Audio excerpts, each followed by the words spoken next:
السلام علیکم ورحمۃ اللہ وبرکاتہ۔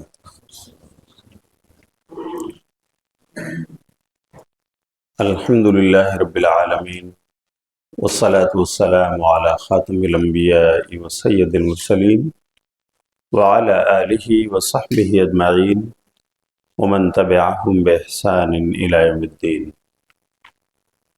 اما بعد، اعوذ باللہ من الشیطان الرجیم، بسم اللہ الرحمن الرحیم۔ یا ایہا الذین آمنوا اتقوا اللہ وابتغوا الیہ الوسیلہ۔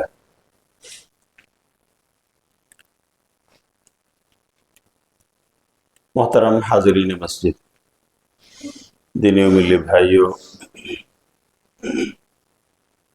قابل احترام بزرگوں، نوجوانوں، پیارے بچوں، مسجد مہاڑی اہل حدیث گلبرگہ کے محترم مصلیوں، اللہ کا شکر ہے کہ اس کی توفیق سے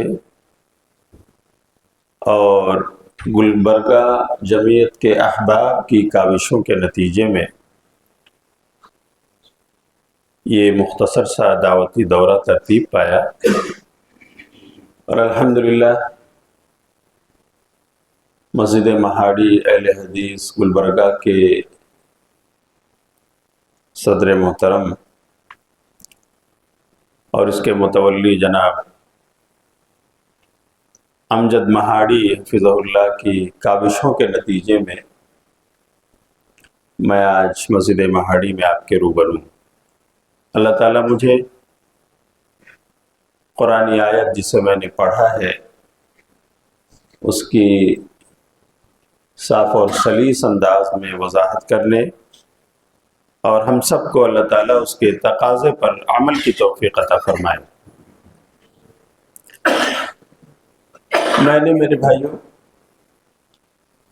ابھی آپ کے سامنے سورہ مائدہ سورۃ نمبر 5 کی آیت نمبر 35 کا ایک ٹکڑا پڑھا ہے، جس میں اللہ تعالیٰ ارشاد فرماتا ہے، اعوذ باللہ من الشیطان الرجیم، یا ایہا الذین آمنوا اتقوا اللہ وابتغوا الیہ الوسیلہ، کہ اے ایمان لانے والے تم اللہ سے ڈرو، اللہ کا تقوی اپنے دلوں میں پیدا کرو اور اس کی طرف وسیلہ پکڑو۔ تو میرے بھائیوں، تقوی ہم سب جانتے ہیں کہ خشیت الہی کا نام ہے۔ اللہ رب العالمین نے جن کاموں کے کرنے کا حکم دیا ہے اسے بجا لانا، اور جن کاموں سے اللہ تعالیٰ نے اور اس کے رسول نے روک دیا ہے اس سے بچ جانا، یہی کیا ہے؟ تقوی ہے، یہی پرہیزگاری۔ انسان نیکیوں کی راہ پر دوڑ پڑے اور برائیوں کو اوائڈ کرنے لگے، سمجھ جاؤ کہ اس میں تقوی ہے۔ لیکن اس آیت کا جو دوسرا ٹکڑا ہے، وابتغوا الیہ الوسیلہ، کہ لوگوں تم اللہ کی طرف وسیلہ تلاش کرو، اس کا کیا مفہوم ہے اور کس طرح کا وسیلہ ہے جو شریعت اسلام میں جائز ہے، اور کون سا وہ راستہ ہے یا واسطہ اور وسیلہ ہے جس سے ہم مسلمانوں کو بچنا چاہیے۔ انشاءاللہ اسی کی وضاحت پر ہمارا یہ درس ختم ہوگا۔ تو میرے بھائیوں، قرآن کریم کی اس آیت میں جس وسیلے کا ذکر ہے، دراصل یہ وہ وسیلہ ہے جس کا ذکر نبی صلی اللہ علیہ وسلم نے اپنی حدیث جو امام بخاری نے صحیح بخاری میں نقل کیا ہے، آپ نے اس میں اس کا ذکر فرمایا۔ کیا فرمایا آپ نے؟ کہ دیکھو، جو کوئی مؤذن کی اذان کا، اس کے کلمات کا جواب دے، اور اذان کے کلمات کو مؤذن کے بعد دہراتا رہے، اور اذان ختم ہونے کے بعد مجھ پر درود بھیجے، درود ابراہیمی پڑھے، اور پھر یہ دعا پڑھ لے۔ کون سی دعا؟ اللہم رب هذه الدعوة التامة والصلاة القائمة آت محمدا الوسيلة والفضيلة وبعثه مقاما محمودا الذي وعدته۔ یہ دعا جو پڑھ لے، حلت له شفاعتی، تو اس کے لیے قیامت کے دن میری شفاعت اسے نصیب ہوگی۔ تو میرے بھائیو، اس دعا میں وسیلے کا ذکر ہے۔ آئیے میں اس کا ترجمہ کر دیتا ہوں، کیا مطلب ہے اس دعا کا۔ اللہم رب هذه الدعوة التامة، اے اللہ، اے اس مکمل ترین دعا کے رب، والصلاة القائمة، اور اے قائم ہونے والی نماز کے رب، آت محمدا الوسیلہ والفضیلہ، اے اللہ تو محمد صلی اللہ علیہ وسلم کو عطا کر دے وسیلہ اور فضیلہ۔ یہ مقام ہے جو اللہ تعالیٰ قیامت کے دن اپنے پیارے رسول نبی آخر الزماں حضرت محمد الرسول اللہ صلی اللہ علیہ وسلم کو عطا فرمائے۔ وَبَعَثْهُ مَقَامًا مَحْمُودًا، اور اے اللہ تو اپنے اس رسول کو مقام محمود عطا فرما دے، الذی وعدتہ، جس کا تو نے ان سے وعدہ کیا ہے۔ پیارے نبی صلی اللہ علیہ وسلم کہتے ہیں، اذان کے بعد جو یہ دعا پڑھ لے اور میرے لیے وسیلہ مانگ لے اللہ سے، تو اس کو قیامت کے دن میری شفاعت کبریٰ نصیب ہو۔ اللہ ہم سب کو عطا فرمائے۔ میرے بھائیو، آپ دیکھیں، اذان 2 سے 3 منٹ کی، اس وقت اگر ہم اپنے آپ کو تیار کر لیں، دوسری مصروفیات سے فارغ ہو کر ہم کلمات اذان کا جواب دے لیں، پھر درود ابراہیمی پڑھ لیں، اور یہ چھوٹی سی 2 لائن کی دعا ہماری زبان پر آ جائے، اللہ اکبر، کیا مقام ہے اس انسان کا۔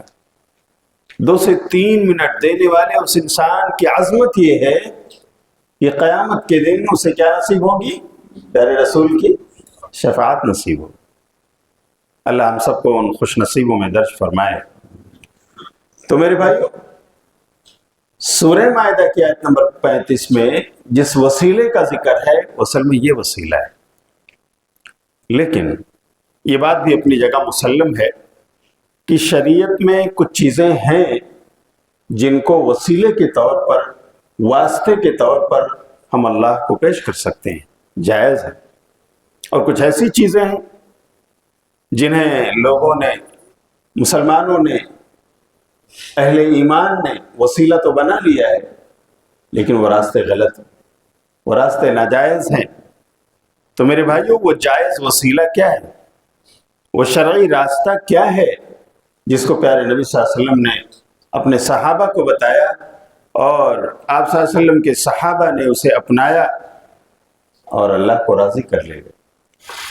تو میرے بھائیوں، ایک چیز جو وسیلہ شرعی کی پہلی کڑی ہے وہ یہ ہے، جو وسیلہ جائز ہے، نمبر 1، اللہ کے اسماء و صفات کا وسیلہ ہے۔ اللہ کے بہترین نام ہیں جو اللہ نے اپنے آپ کو عطا فرمائے، اور اس کے پیارے رسول حضرت محمد الرسول اللہ صلی اللہ علیہ وسلم نے اللہ کے لیے بتائے۔ تو ان اچھے اچھے ناموں کا ذکر کر کے ہم اللہ کی بڑائی بیان کریں، اللہ کے حمد و ثنا بیان کریں، اور اللہ کے اسماء اور صفات کا، اس کے ناموں کا، اس کے ایٹریبیوٹس کا وسیلہ اور واسطہ اس کو دیں، یہ جائز ہے۔ جیسے اللہ کے بہت سارے ناموں میں سے ایک نام ہے غفور، کہ اللہ بہت بخشنے والا ہے۔ اللہ غفار ہے، ہم کہہ سکتے ہیں کہ اللہ، ہم تجھے تیری صفت غفاریت کا واسطہ دیتے ہیں اللہ ہم گنہگار ہیں تو ہمیں بخش دے۔ اللہ تیرے اسماء و صفات میں سے رحیم ہے، رحمان ہے، اللہ تو سب سے بڑھ کر رحم کرنے والا ہے۔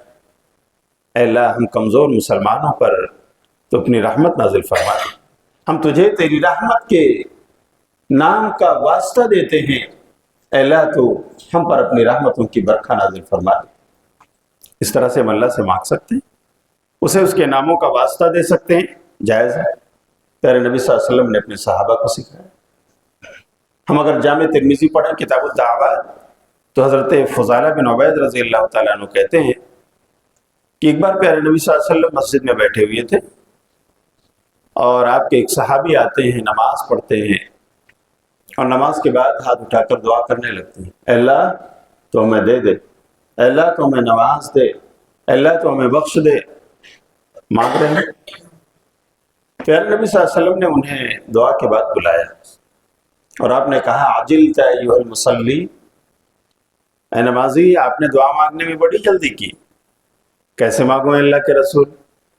تو کہا دیکھو اذا صلیت وقعدت فاحمد اللہ بما هو اہل وصلی علی ثم ادعوہ ما تشاء، کہ نمازی جب تم نماز پڑھ کر فارغ ہو جاؤ اور اچھی طرح ذکر و اذکار کر کے بیٹھ جاؤ تو سب سے پہلے دعا مانگتے ہوئے فاحمد اللہ، اللہ کی حمد و ثنا بیان کرو، اس کی بڑائی اور کبریائی کا ذکر کرو، یعنی اس کے اسماء اور صفات کا واسطہ اسے دو، اور اس کے بعد میرے اوپر درود بھیجو، درود ابراہیمی پڑھو جو نماز میں پڑھتے ہو، ثم ادعوہ ما تشاء، اور پھر مانگو اللہ سے جو مانگنا ہے، اللہ دے گا۔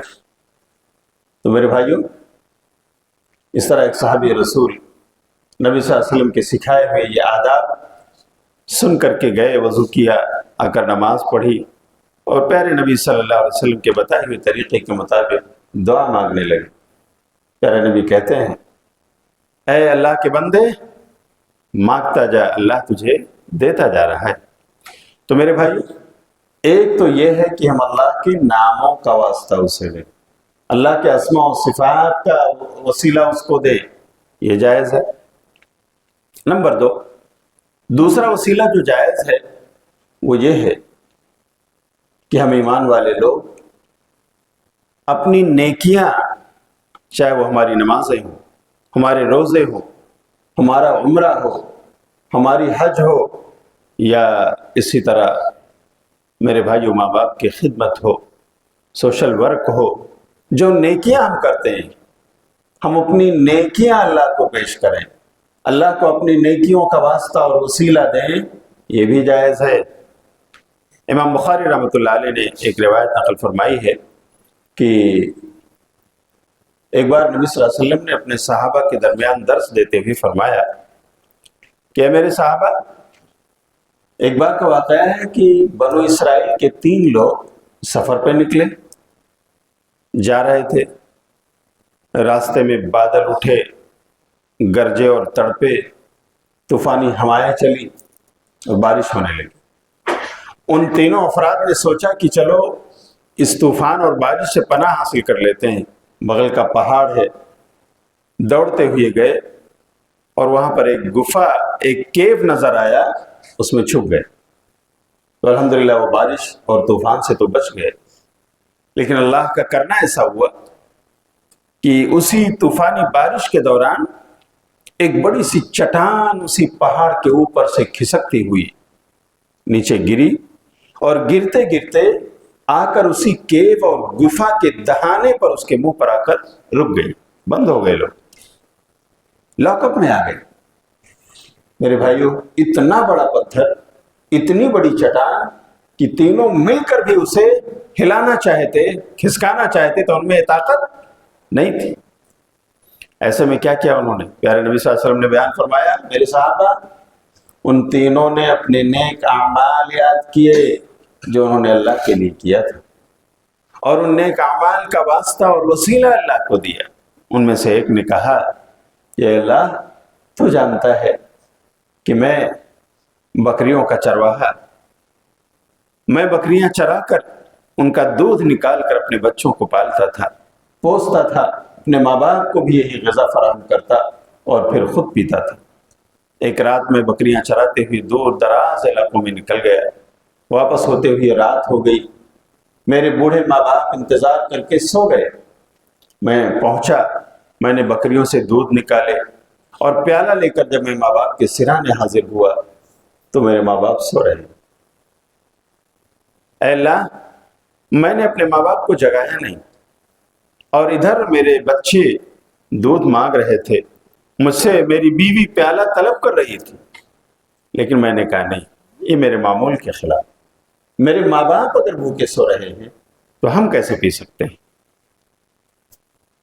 اے اللہ، میں نے یہ پیالہ اپنے بچوں کو نہیں دیا، نہ میں نے خود اس سے سیرابی حاصل کی، نہ میں نے اپنی بیوی کے حوالے کیا، اور نہ میں نے اپنے ماں باپ کو جگایا کہ بڑھاپے میں اگر ان کی نیند کھلی تو پھر شاید نیند نہ آئے، پریشان ہوں۔ اس لیے اے اللہ، میں اس دودھ کے پیالے کو لے کر اپنے ماں باپ جو بوڑھے تھے ان کے سرہانے کھڑا ہو گیا کہ جب وہ اپنی فطری نیند سے بیدار ہو جائیں گے، خود سے جاگ جائیں گے، ان کی نیند کھل جائے گی تو پھر میں انہیں پلا دوں گا۔ الغرض میں رات بھر کھڑا رہا۔ رات کے تیسرے پہر میں جب میرے ماں باپ اٹھتے ہیں، میں ان کو یہ دودھ کا پیالہ دیتا ہوں، انہیں پلاتا ہوں، اور اس کے بعد جو بچتا ہے میں اپنے ان تڑپتے ہوئے بچوں کو دیتا ہوں، وہ سیراب ہوتے ہیں۔ اے اللہ، اس کے بعد پھر میں دودھ نکالتا ہوں، میں اپنی بیوی کو پلاتا ہوں اور خود بچا ہوا دودھ پیتا ہوں۔ اے اللہ، تو جانتا ہے کہ اس رات میں نے جو یہ نیک کام کیا ہے، اگر میں نے تجھے خوش کرنے کے لیے کیا، اے اللہ تیری رضا پانے کے لیے کیا ہے، تو اے اللہ میرے اس نیک عمل کو قبول فرما لے۔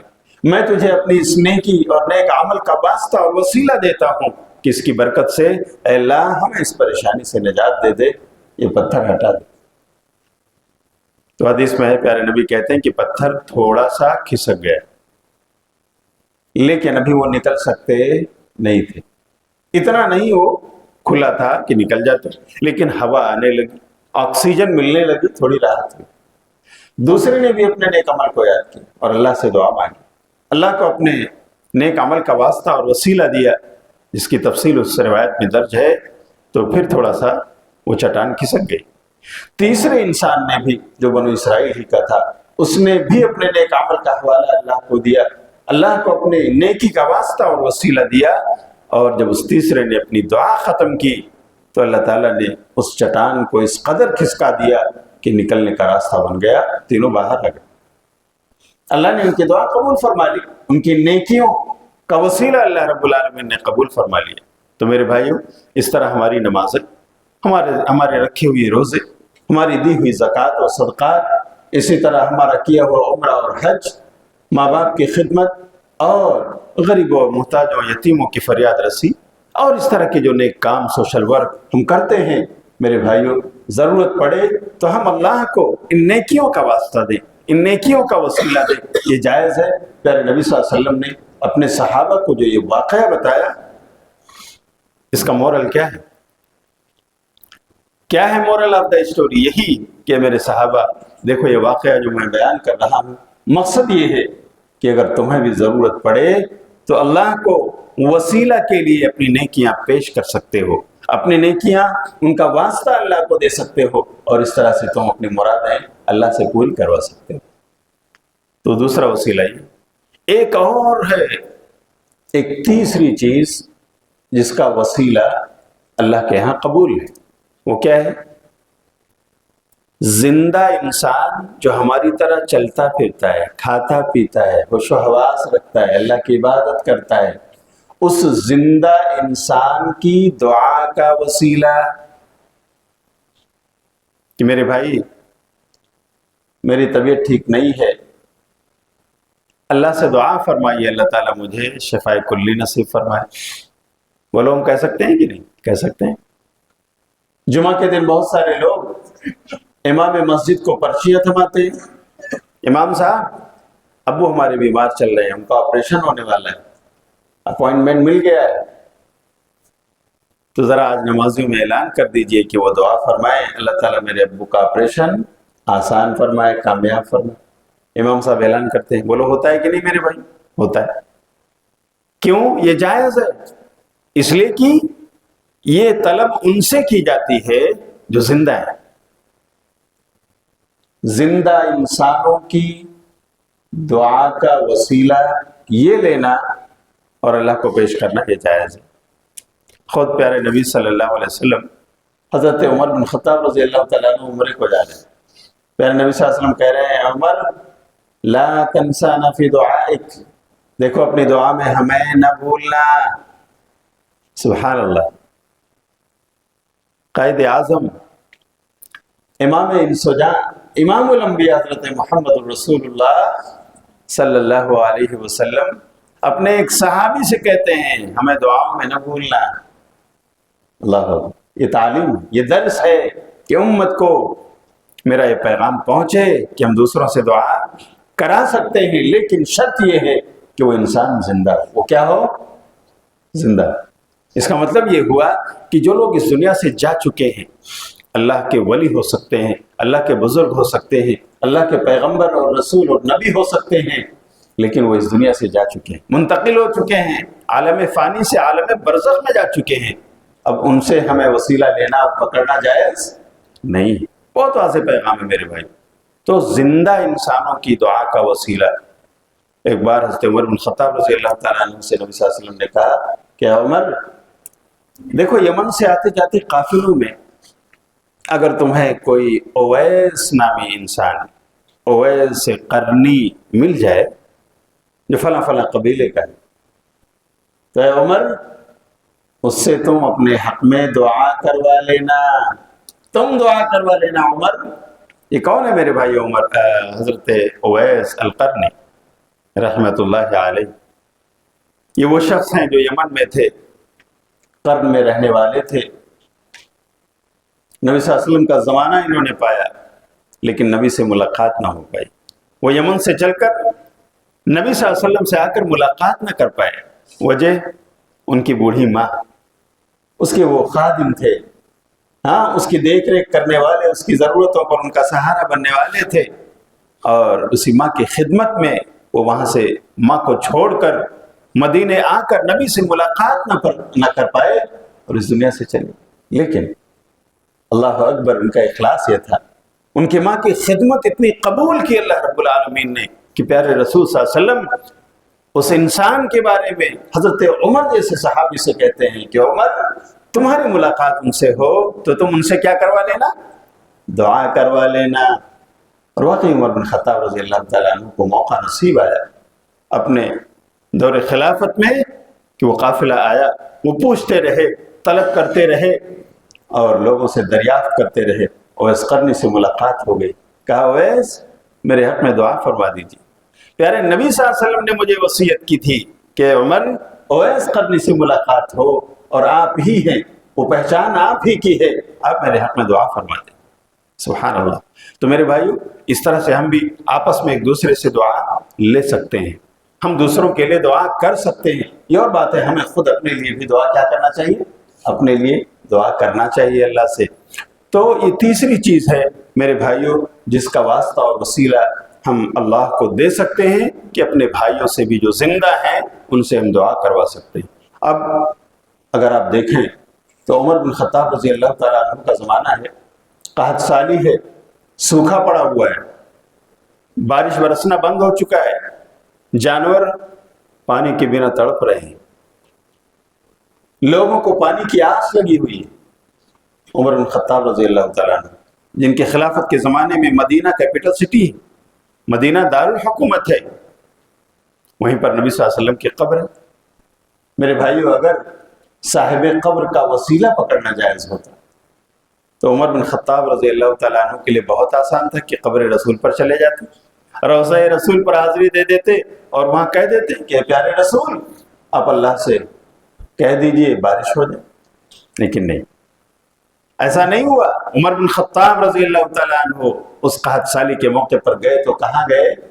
آپ صلی اللہ علیہ وسلم کے پیارے چچا حضرت عباس رضی اللہ تعالیٰ عنہ حیات تھے، زندہ تھے، ان کے پاس جاتے ہیں، کہتے ہیں کہ اے چچا عباس، جو پیارے رسول صلی اللہ علیہ وسلم ہمارے درمیان تھے اس دنیا میں، تو ہم ایسے موقع پر ان کے پاس جاتے تھے، کہتے تھے اللہ کے رسول بارش نہیں ہو رہی ہے، اللہ سے دعا فرما دیجیے۔